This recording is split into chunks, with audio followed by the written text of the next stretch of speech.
Assalamualaikum warahmatullahi wabarakatuh. I am Muhammad Riz. I am 10 years old. I am the oldest child within my family. My interests are history and my hobby is playing games and making documents. I would like to be reviewing a book called A Diary of a Young Girl. I chose this book because I've never seen it in stores, but I've been wanting to read it for a long time. When I first saw it, I was intrigued, and when I first read it, it was incredible.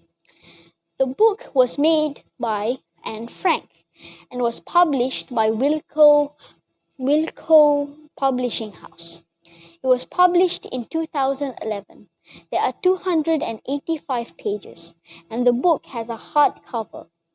The diary is about a girl who started a diary on her birthday in 1942. But then, the Nazis rose to power and she went into hiding. She learned a lot of knowledge while in the bunker, and she learned a couple languages. But this was short-lived as she was captured by the Nazis and died in a concentration camp. What I've learned is that one small thing in your life can change the course of your life entirely. Like the Nazis did to Anne Frank's life in Germany, actually Holland. Let's go deeper into the book. The theme of the book is hardship, like when she has to hide in the attic for a couple of hours in the morning, and when she wants to go to the laboratory, she can't flush, so the Nazis wouldn't realize there's flowing water. The techniques used in the book are suspense and flashbacks. The reason there are a lot of flashbacks is because it's a diary. Diaries are literally a summary of flashbacks itself. The book was incredible, but I think it'd be better if it had more availability in other languages such as Malay, Chinese, Indian, and Arabic. This is because this piece of history is very important for the next generation. Lastly, they should make the epilogue clearer so we could understand the theme a little bit more. That's all for my book review. Thank you. Thanks for watching. Goodbye.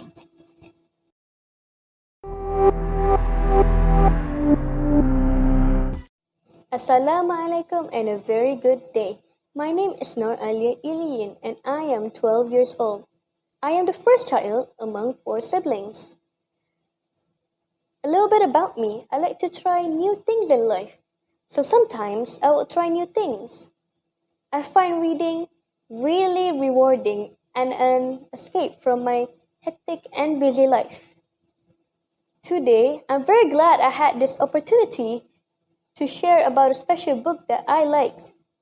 The title of the book is Overcome Your Fear by Daniel Zahari. It is published in 2021 by Penerbit Minda Teguh. It is a fiction book with 32 pages altogether. When I first laid my eyes on the book, I got tricked because I thought it was a warrior fighting a dragon story, but actually, it is a story about a girl who tried to overcome her fear. Other than that, I found the plot for the story is very interesting. Therefore, I thought I should make a review out of it. In the story, there was a girl who was so scared to ride a bike because of her past experience, but with the help of her friends, she managed to ride a bike again. From this story, I learned that we should overcome our fear and do not let the fear take control of us. Let's go a bit more deeper about the book. The theme of the book, bravery, whereby the girl tried to overcome her fear. The author used suspense techniques, which piqued my curiosity to keep reading till the end. Therefore, I could say that the plot is written beautifully, with the climax being the most interesting part. However, I do want to say that the characters in the story are not so strong. Well, it could have been a bit more dramatic if the characters in the story had more of details to them. Well, I guess that's all for this time. Bye for now. Tulu!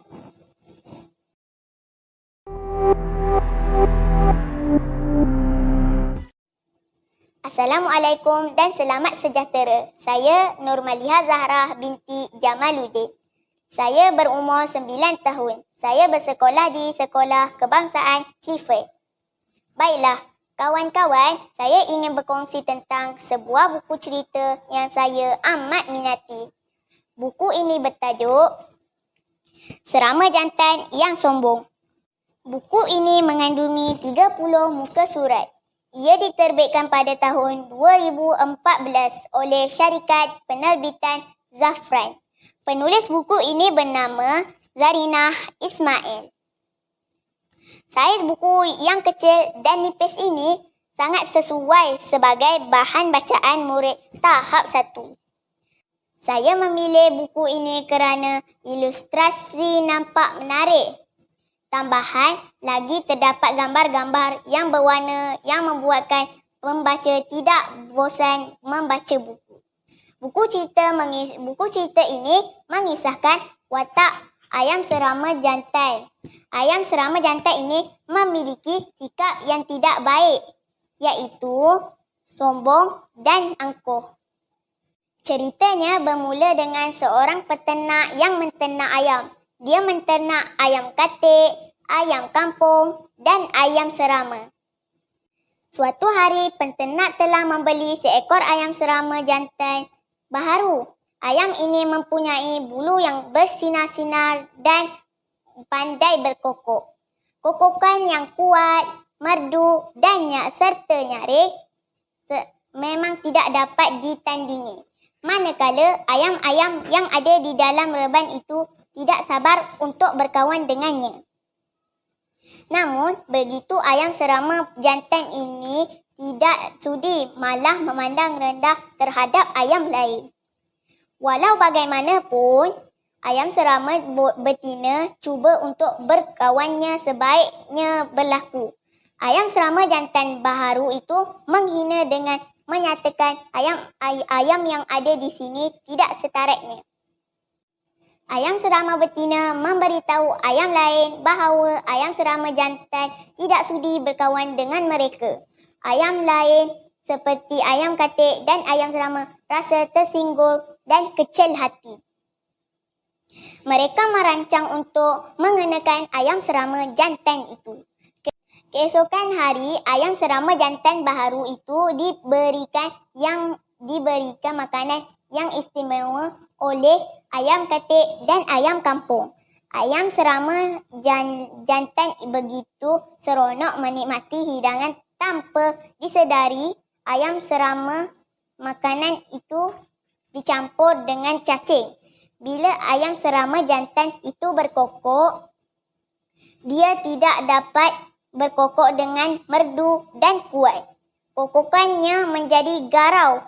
Ayam-ayam lain mentertawakannya. Ayam serama jantan sedar dia telah dikenakan oleh ayam katik dan ayam kampung.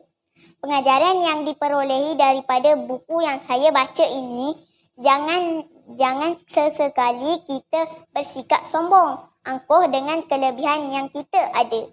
Demikianlah serba sedikit maklumat tentang buku yang saya baca. Harap kawan-kawan terhibur. Terima kasih. Bye.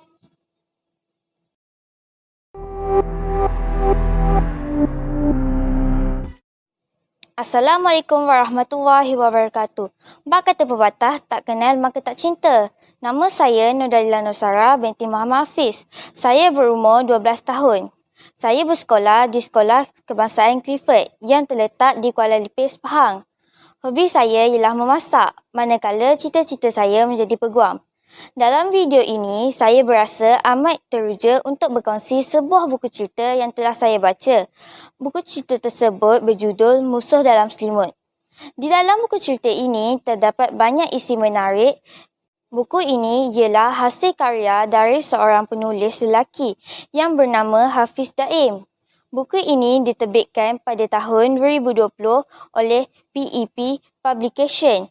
Buku menarik ini mempunyai 118 halaman bercetak yang terdapat 11 bab. Buku ini berharga RM9.90 untuk di Semenanjung. Malaysia dan RM10.90 untuk Sabah dan Sarawak. Harga yang ditawarkan berbatutan dan mampu milik untuk dimiliki oleh pelajar seperti saya. Tema utama yang terdapat dalam buku cerita ini menarik perhatian saya, ialah kekeluargaan. Pada hari ini, saya akan menyampaikan sinopsis cerita ini. Jalan cerita mengenai buku ini sangat menarik kerana mengisahkan tentang seorang anak tunggal dan ia yang tidak mengizinkan ibunya berkahwin semula setelah kematian ayah kandungnya. Namun begitu, ibunya tetap memilih untuk berkahwin semula dengan seorang doktor yang bernama Ashraf.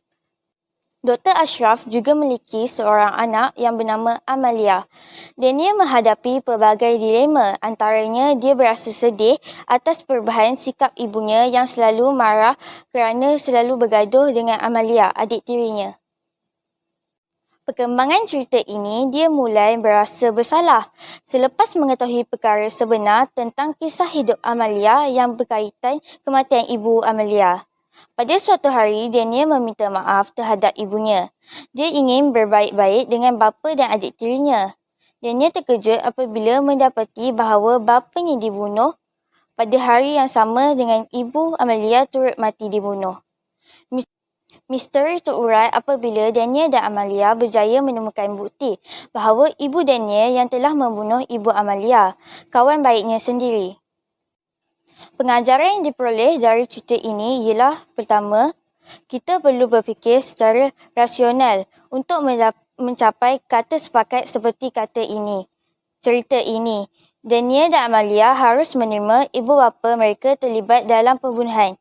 Kedua, kita mestilah bertindak dengan waras bagi mengelak perkara yang tidak diingini.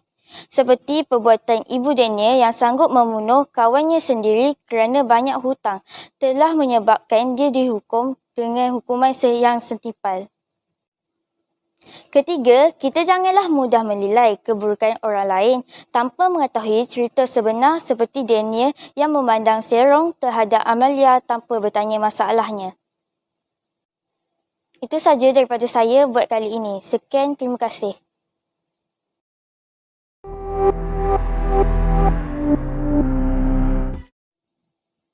Assalamualaikum warahmatullahi wabarakatuh. Nama saya Ahmad Afkari bin Abdullah. Saya berumur 9 tahun dan bersekolah di Sekolah Kebangsaan Clifford.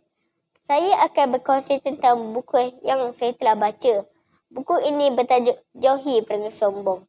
Buku ini ditulis oleh Firas Aidan dan dibagikan oleh Penerbit 6 pada tahun 2020. Bilangan muka surat dalam buku ini adalah sebanyak 32 muka surat. Buku ini besar 26 cm. Saya suka membaca buku ini kerana mempunyai ilustrasi dan pengajaran yang boleh saya gunakan dalam kehidupan berjaya. Jalan ceritanya juga sangat menarik. Bahasa yang digunakan mudah saya fahami. Baiklah rakan-rakan, saya akan berkongsi sinopsis cerita ini. Cerita ini mengisahkan tentang seorang kanak-kanak yang bernama Lina. Lina merupakan anak bongsu dalam keluarganya. Sebagai anak bongsu, dia selalu dilepas dalam sekolahan.